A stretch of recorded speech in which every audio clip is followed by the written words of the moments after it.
या बातमीचे प्रायोजक आहे शुभम मंगल कार्यालय वरवडे। वाढदिवस सेलिब्रेशन, लग्न समारंभ, नामकरण, डोहाळे सोहळा, पार्टी रिसेप्शन सह सर्व कार्यक्रमासाठी तसेच धार्मिक सहलींसाठी राहण्याची व जेवणाची उत्तम सोय माफक दरात उपलब्ध करून दिली जाईल।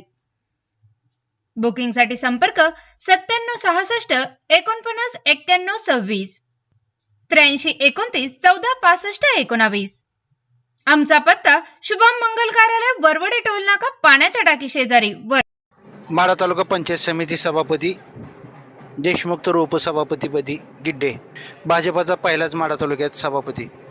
माढा तालुका पंचायत समितीच्या निवडणुकीमध्ये भारतीय जनता पार्टीचा आजपर्यंतच्या राजकीय इतिहासात प्रथमच झेंडा फडकलेला आहे।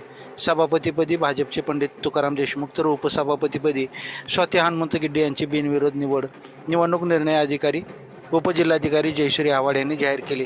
माढा तालुका पंचायत समितीमध्ये एकूण 14 सदस्य आहेत। यापैकी भाजपाचे कमळ या चिन्हावरती 6 सदस्य निवडून आलेले आहेत। एक भाजप पुरस्कृत अपक्ष सदस्य तर राष्ट्रवादी अजित पवार यांच्या घड्याळ या चिन्हावरती 5 सदस्य निवडून आलेले आहेत। राष्ट्रवादी शरद पवार गटाचा 1 व अपक्ष 1 असे सदस्य निवडून आलेले आहेत।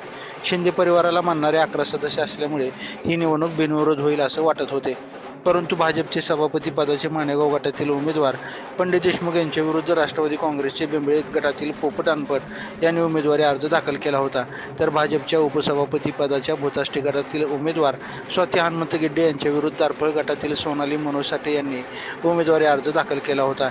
ही निवडणूक बिनविरोध व्हावी यासाठी जिल्हा परिषद सदस्य शिवाजी कांबळे व भाजपाचे माढा तालुका अध्यक्ष योगेश पाटील यांनी शिवसेनेचे जिल्हा परिषद सदस्य संजय कोकाटे यांच्याशी फोनवर संपर्क साधून निवडणूक बिनविरोध होण्यासंदर्भात त्यांनी चर्चा केली।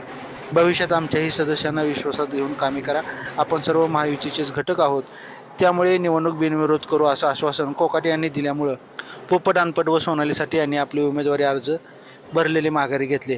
यामुळे भाजपाचे सभापती पदाचे व उपसभापती पदाचे दोन्ही उमेदवार बिनविरोध निवडून आलेले आहेत।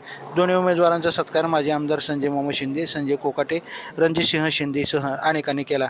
यावेळी तालुका पंचायत सदस्य छाया कैलास करंडे, आशिष राजपूत, नितीन झाडबुके, अमृता संदीप पाटील, संभाजी पाटील, सुनीता संजय पाटील, प्रतिभा परमेश्वर खरात, बिभीषण डांगे, सोनाली दिगंबर माळी, प्राजक्ता प्रतापसिंह पाटील यांच्यासह जिल्हा परिषद सदस्य योगेश दळवे, प्रकाश कुलकर्णी, दत्ता जाधव, नागनाथ कदम, पांडुरंग राऊत, तानाजी लांडगे, उल्हास राऊत, राजाभाऊ भोगे, राजकुमार पाटील, बाळासाहेब पाटील, महेश चव्हाण, सज्जन देशमुख, औदुंबर देशमुख, तानाजी देशमुख, अनिल देशमुख, रणजित पाटील, हनुमंत पाडोळे, विलास कौलगे, लातूर झडपीचे माजी अध्यक्ष पंडित धुमाळ, सत्यवान शेळके, संतोष गोरे, युवराज राऊत, औदुंबर रणदिवे, माऊली गायकवाड, उत्तम राऊत, किसन राऊत, संग्राम गिड्डे, असलम काजी, बिभीषण राऊत, बबनदादा पाटील, संतोष अनबोले, बिरू शेळके, लहू बोराडे, महेश पाटील सह असंख्य लोक उपस्थित होते। लाईव्ह महाराष्ट्र झोन न्यूजसाठी विशेष प्रतिनिधी विनायक पाटील।